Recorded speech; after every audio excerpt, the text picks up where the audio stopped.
Hey friends, welcome to a post-Thanksgiving episode of the JOANNA WHALEY podcast. I'm so glad that you are here. A couple things before we get started. If you are an LGBTQ person or an ally, or maybe you're a parent of a queer kid and you just need some support, you can go to patreon.com/JOANNA WHALEY. For as little as $1 a month, I can basically become your online pastor. And it's a really cheap way and affordable way to get support. Another thing, if you are an ally and you just want to support people, you can go to JOANNAWHALEY.com/donate and you can gift subscriptions to Patreon for people. Go to JOANNAWHALEY.com/support if you're somebody who needs support in this time. Today on the show, we're going to be diving into more questions from listeners all about being LGBTQ and the holidays. On the other side of the music, we're going to dive right in. Here we go. Hark the herald angels sing, glory to the newborn King. Peace all right, friends, welcome to the show. My name is JOANNA WHALEY. I'm your host. This show is going to be a fun one today. For those who are just joining us, maybe you just started listening in, my name is JOANNA WHALEY. I'm a former evangelical pastor.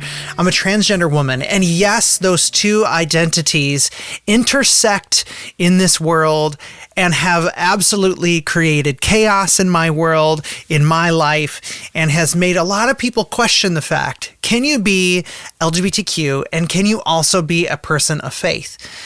And my work continuously over and over again is to answer those questions and to dive in. For those watching live, hello.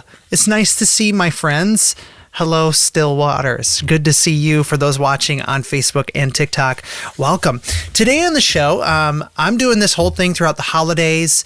As I'm wrapping up my final semester for my master's right now, I'm going to dive into a time during the holidays of answering questions that people have sent me in throughout the week on all my social media channels. So wherever you're watching and listening to this, I get all kinds of messages from people throughout the week asking questions of me, a trans person of faith, all kinds of different questions. And I've got a few today. And if you're watching live, you're absolutely welcome to throw a question in the chat. Join the conversation. Be over 18. Be respectful. I'm not here to debate my existence in the world to you. If you're somebody who wants some spiritual advice from a queer person, feel free to call in. We're going to start with our first question today. It came from Mark in Dallas, Texas. Says, "Hi, JOANNA. I'm feeling grateful this holiday season, but also a bit conflicted.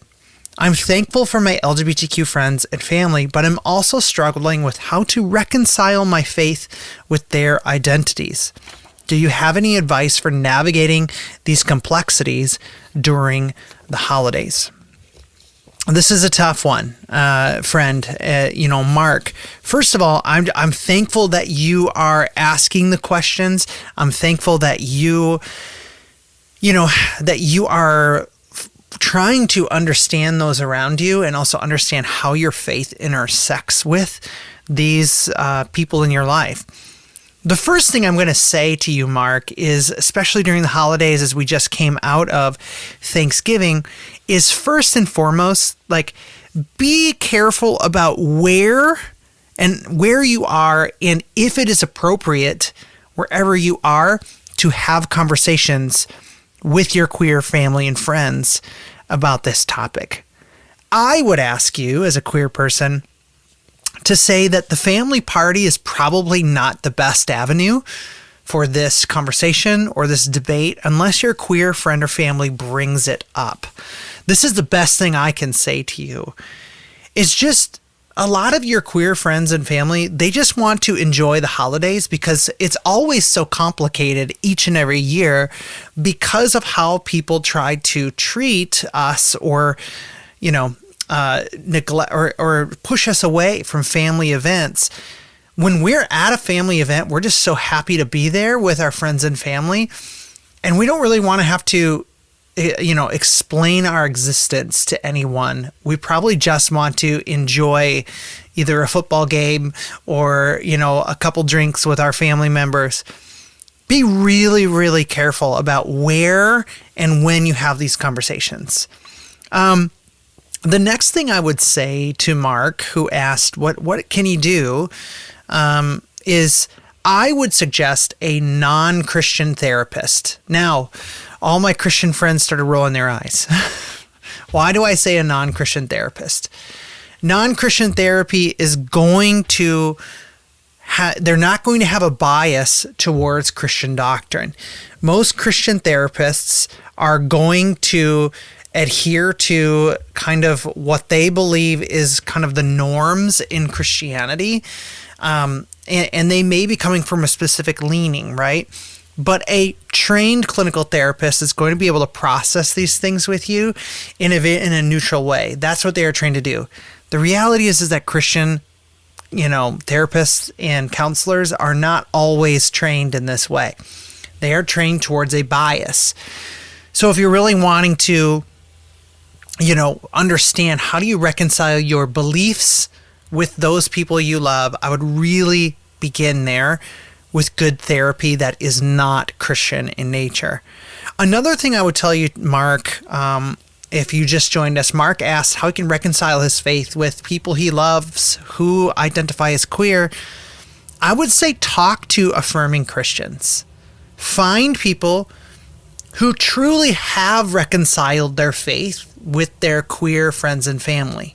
If you can talk to people who have done this work, who have found ways of allowing of letting the queer community into their faith, don't go to people who will tell you why you shouldn't. Because if you're trying to actually reconcile your faith, you want to go talk to people who have done it. And this is the hard part, because many times within our conservative Christian circles, we believe that no one is affirming. No one out there believes ABC. But the reality is that there's tons of people out there who are actually willing to be affirming in their faith expression. Thank you, Mark, for that. For your questions, if you're watching live, feel free, put in a comment, put in a question down below. Nate, it's nice to see you on Facebook. Put in a question, put in a comment. Feel free to hit request to join at any point during the show if you are if you're somebody who would like to get some spiritual advice or chat with a trans person about something you're wrestling with spiritually. I'm here to listen. Okay. Our next question comes in with from Samantha. Samantha in Portland, Oregon, asked this question. Sorry to my friends who I just blocked the camera. Samantha says this Thanksgiving I came out to my family as a lesbian. It was difficult, but an important step for me. I'm wondering if you have any advice for navigating family relationships after coming out, especially during the holidays. How can I maintain my relationships with my family members who may not fully understand or accept my identity? Samantha, great question. First thing I want to say is congratulations to you for coming out on Thanksgiving. That my hat is so off to you. That is a huge thing, and I think it's worth celebrating that you were able to find that confidence, find the ability to come out at that time. That's a hard thing to do, especially in Thanksgiving when, you're like, you say the thing and you're kind of left there to deal with everyone for the rest of the night. So first of all, I'm really thankful. The next thing I'm going to say, Samantha, is as more holiday parties and events roll up and you have come out to your family, it is out, it is public knowledge. I promise you, Aunt Tina is talking about this with her husband. They've been discussing it, right? So what I'm going to say to you, the best advice I can give is to not bring anything into the room that no one else does. When the parties continue, I would not even make this a part of the conversation unless someone else brings it up. This is the best thing I can say to you, is that, if you come into the next family party and like wanting review and feedback from everybody about you coming out, it's probably not going to go as well as you think, because I've heard a lot of people say this, and I've heard this before. When we come out, we've been on this journey for a long time, right? We've been on this journey. Let's say you're driving from New York to Los Angeles, and you started this journey a long time ago. You're picking your friends and family up in Dallas, right? You've already gone half of the way. They're just now processing this, and it's now becoming like, oh my gosh, like we have to deal with this now in our own minds. And so I would say, let your friends and let your family be the ones to engage you on the topic, because they might be processing these things a little bit differently than you. And just remember, they're really picking up this journey like halfway through. It's really good. But if it does come up, if family brings this stuff up, feel free to engage. Be ready. Like, be ready to engage that conversation. Do your research. Have your knowledge ready. Like, have your story ready to go. And just be ready to engage that conversation with them. I think it's really, really important. So the next thing I'm going to say too is, you're going to be really tempted to try and change your family if they don't agree with you. I would just remind you, Samantha, that it is not on you to compromise yourself for anyone else's comfort. Do not ever compromise yourself or your story for someone else's comfort. It is entirely on your family in this time to change. It's on them. It is not your responsibility for them to change. And that can be really hard, especially come Christmas after you've come out. People are going to have a lot of questions, and if they do, you're ready for it. But it's not, you are not the one who needs to change anything for them. Also, don't accept if somebody says, okay, Samantha, we understand that you're gay or you're lesbian. Just don't be bringing girls around the holidays. You don't have to accept that. You don't have to. And that conversation comes up all the time, and I wish it wasn't true, but it does happen a lot. So, Samantha, congratulations to you, and to my friends online who are watching live. Hello. I would love to chat with you. What kind of questions do you have? Where are you? How was the holidays? If you're listening at any other time, feel free wherever you're listening to this, or you can go to JOANNAWHALEY.com/contact, and you can get a hold of me. I would love to hear your story and how you're doing.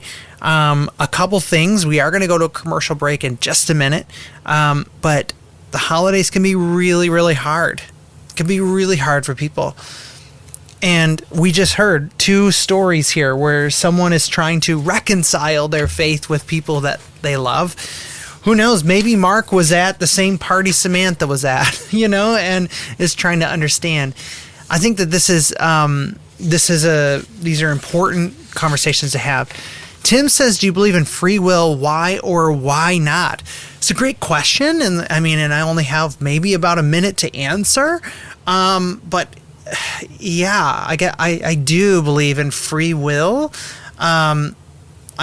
This whole sovereignty of God, like God has ordained every step of your life, is not something that I fully buy into,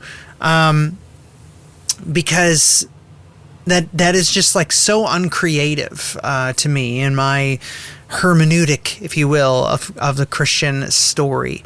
Stillwater says, I hope you had a happy Turkey Day if you celebrated it. I did. Thank you so much, friend. I had a great Thanksgiving.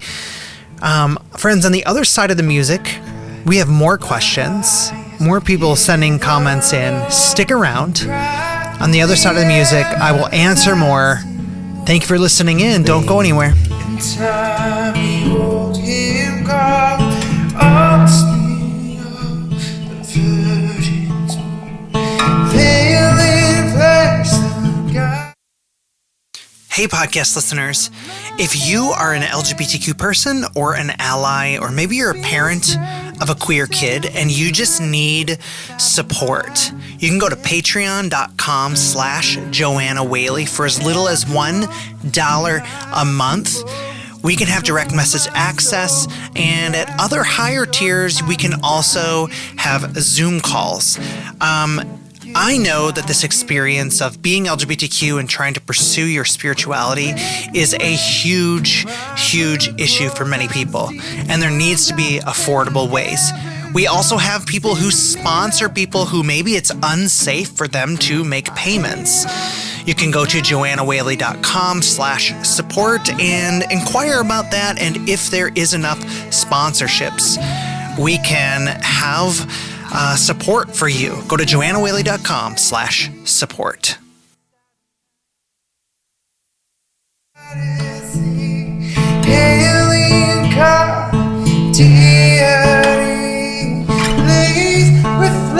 Alrighty, friends, welcome back. Welcome back.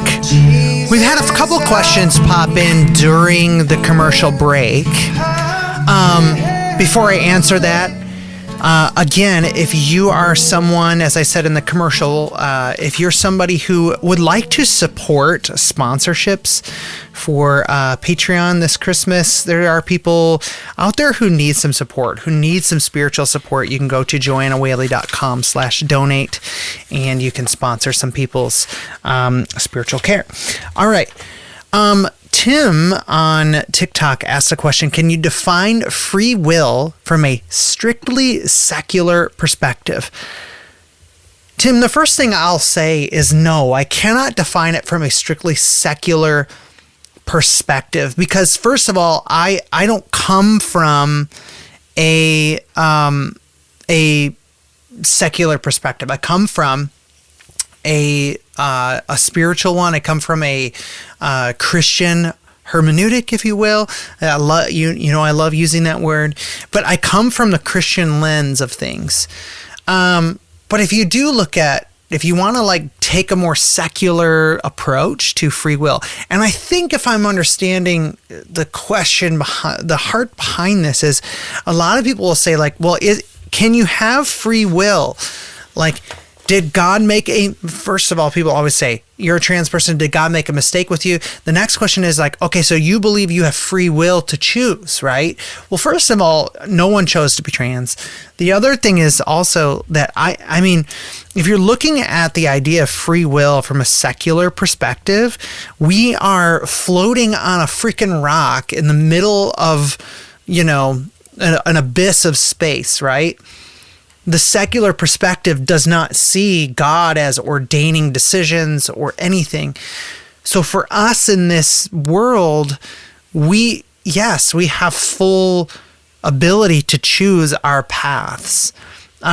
So yes, as I said, I don't make a lot of secular arguments, but if you do remove God from the story, from the narrative, absolutely. We're just animals living on this earth, if that's what you're looking. We're the animals living on this earth, and we make decisions. I made a decision to put this cardigan on today, and I was cold, but I could have endured, but I just put it on, so I made a choice. I don't believe that God ordained me to wear this at the right time. Anyways, some other questions that have come in. Again, if you're watching live, feel free to throw a question in the... you're welcome, Tim. Feel free to throw your questions in the chat. Hit request to join if you're watching on TikTok. And also, if you're listening to the show any other time of the week, you can go to...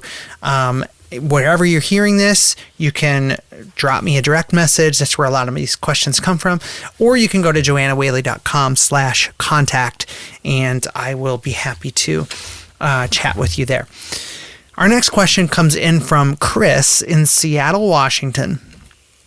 He says this: I'm a pastor at a church that's becoming more inclusive of LGBTQ people. This Thanksgiving, we had our first openly gay couple attend our service. It was a beautiful moment, but I know there are still some members of our congregation who are struggling with this. Do you have any advice for pastors who are trying to lead their churches towards greater inclusion, especially during the holiday seasons when family traditions are so important? Ooh, Chris is a pastor in Seattle, Washington. And there's a lot here. First of all, I'm really curious where you're a pastor. Where do you pastor in? But the first thing I'm going to say is, Chris, if you are hoping that your church becomes more inclusive and your church has not been historically inclusive, the first thing I'm going to say is get prepared for losses. Get ready. Get prepared to lose money. Get prepared to lose attendance. And these are two metrics that many pastors in the Christian world lean on as important. Oh, I love you too. Somebody in TikTok just said, they love me. I love you too. So nice of you. But be prepared for losses. Two things inflate the ego of a pastor. It's the money and it's the butts in the seats. It's how many people attend your church. If you are a pastor who has a large church and you're trying to move towards inclusion, get ready because you're going to lose money and attenders when you decide to come out as a affirming congregation or you're trying to move that way. If you're a pastor and you are fully employed by your church and you want your church to be affirming, I would prepare you. I don't mean to be alarmist here, but I would prepare you to get ready to have a job that isn't in the church. Be ready to go get a job because you may not be getting a paycheck fully from your church for a while. I've seen it over and over again. I've seen churches that try to move into the affirming space and they have a huge dip in attendance and giving for a long time. Does it mean it stays there? No. But I just say get ready. Also get ready in your heart, Chris, Pastor Chris, Reverend Chris, whatever you want to be called. You're going to be fired as people's pastor. The more queer people that show up to your church and the more that you affirm them, you are going to have people fire you and say that you're not even a Christian. Get ready for it. The next thing I'm going to say is, Pastor Chris, whatever you do, keep these words out of your mouth. Do not ever say to someone who's trying to understand, don't ever say the words, we're all sinners. Do not say that. Because what this is a trope against queer people. This is a spiritual, way that people try to step in and say, oh, look at us. We accept everyone. We're all sinners. But what you're saying is that person, who they love and how they identify, is wrong. And so really be careful to keep that out of the language. And when you hear it coming from people in your congregation, please stop it in its tracks. That is a cancer against inclusion in a church. And the last thing I'm going to say is, friend, just stay the course. If your church is fully going to be inclusive as a queer person, I'm just asking you to suffer with us. Don't quit when it gets hard. Don't pull a Walmart. Don't do what these big corporations do, and for a moment they all become really excited and they become accepting in June, and then they retract all of their initiatives to love our community when the heat gets too hot. Pastor Chris, I hope that you and your church can stay the course. Because when you lose money and attendance, that's just a fraction of what we lose in the queer community when we try to walk in our faith. Friends watching live, feel free, throw a question in, to the chats. Feel free to hit request to join. As this show goes on, I'm nearing the end of my seminary journey, which has been really fun, really wild time. But I'm learning more and more that I like this format on this show of taking questions, giving more spiritual insight, advice, input, as I find that, and this really touches on a lot of things people are dealing with. So I do have another question here, unless somebody live has a question and wants to chime in. But our last question comes from Alex in Boise, Idaho. Interesting, exciting times in Idaho. Hard place to be queer. Alex says, I'm a gay Christian and I'm struggling with making my faith and sexuality work together. Do you have advice? I feel like I'm constantly being pulled in two directions. I love God and want to live according to my faith, but I also can't deny who I am. Have you ever felt this tension? How did you navigate it? Are there resources or communities that you would recommend for someone like me? Alex, yes. I have felt that tension deeply in my life, and I get it. I'm with you. I've been there. And so have many other queer Christians out there. First thing I'm going to say to you is find an affirming pastor. The best thing I ever did at my journey was start talking to an affirming pastor. And that pastor told me, and you've heard me say it on this show, I had a pastor tell me once that I was not a problem for God. And it totally changed everything. It helped me hold on to my faith. The other thing is, if you are, I would just tell you, if you're in a church environment that is telling you you have a binary decision to make when it comes to who you love and how you identify and keeping your faith, I think it's time to run from that church, if I'm honest with you. And I'm also going to say this. You said, according to your faith. You want to live according to your faith. I'm going to change that sentence to actually frame it for what it is. It's according to your church's interpretation of faith. Because there are thousands of affirming churches out there who will absolutely accept you and who you love while giving you full access to the church. Tara on Facebook asks, is there a difference in these companies being supportive during June versus queer community feeling like they're just baiting the community? Yeah. What's a concern when I see, that is my concern. Absolutely. There's always the joke that all these companies turn gay in June, right? Like everybody turns gay in June and then they forget about us. And I remember the whole Target thing when they people got mad at them for putting pride stuff in the front and they pulled them.